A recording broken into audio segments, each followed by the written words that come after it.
Japan में nuclear bomb के प्रभाव को समझाते हुए हमें यह सोचने पर मजबूर करता है कि सिर्फ 50 किलो यूरेनियम ने एक संपूर्ण शहर को कैसे तहस-नहस कर दिया। यह एक ऐसा इतिहास है जो हमें यह सिखाता है कि तकनीक का उपयोग सोच समझकर करना चाहिए। इसके साथ ही यह वीडियो यह भी बताता है कि न्यूक्लियर रिएक्शन में सभी यूरेनियम का उपयोग नहीं हो पाता, जिससे लगभग 99% बारूद बर्बाद हो जाता है। यह हमें यह समझने की प्रेरणा देता है कि हमें संसाधनों का अधिकतम उपयोग कैसे करना चाहिए। अब निकोल टेस्ला की चर्चा करते हैं, जिन्होंने अपनी लंबी उम्र के बारे में भविष्यवाणी की थी और उन्हें धरती के सबसे बुद्धिमान व्यक्तियों में से एक माना जाता है। उनकी सोच और विचारों ने हमारे जीवन को एक नई दिशा दी है।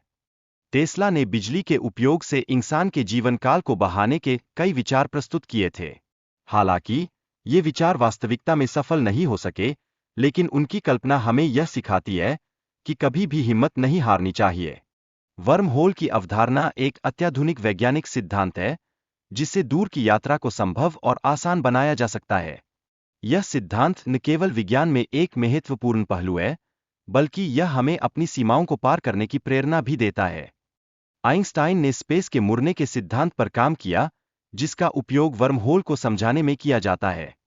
यह सिद्धांत न केवल विज्ञान में महत्वपूर्ण है, बल्कि हमारे सोचने के तरीके को भी क्रांतिकारी बना सकता है। सतोशी नाकामोटो का नाम और उनकी पहचान के पीछे की कहानी वास्तव में बहुत दिलचस्प है। उनकी पहचान छिपाने के कारण लोग उन्हें लेकर कयास लगाते हैं, लेकिन यह हमें यह सिखाता है कि पहचान से ज्यादा महत्वपूर्ण है आपके विचार और कार्य। ईस्ट इंडिया कंपनी के समय में व्यापार का आधा हिस्सा उनके पास था। यह साबित करता है कि कैसे एक कंपनी वैश्विक स्तर पर प्रभाव डाल सकती है। हमें व्यापार की शक्ति को समझना और उसका सही उपयोग करना चाहिए। भारत में अंग्रेजी का प्रभाव आज भी गहरा है, जो 200 साल की उपनिवेशीकरण की अवधि का परिणाम है।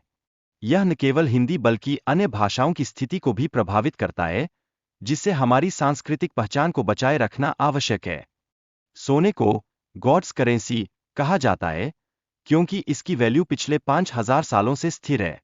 यह किसी सरकार के प्रभाव से मुक्त है और सबसे विश्वसनीय वैल्यू स्टोर है, इसलिए हमें इसकी अहमियत को समझना चाहिए। इस बीच डायमंड की कीमतें अब लैब ग्रोन डायमंड्स के कारण गिर रही है। नई तकनीक के चलते डायमंड्स को आसानी से बनाया जा सकता है और यह मार्केट को प्रभावित कर रहा है। ऐसे में हमें तकनीकी प्रगति को अपनाना चाहिए। चांदी की तुलना में सोने की विशेषताएं अधिक है, जैसे कि यह ना जंग लगाता है और ना ही तरनिश होता है। इसकी चमक और वैल्यू समय के साथ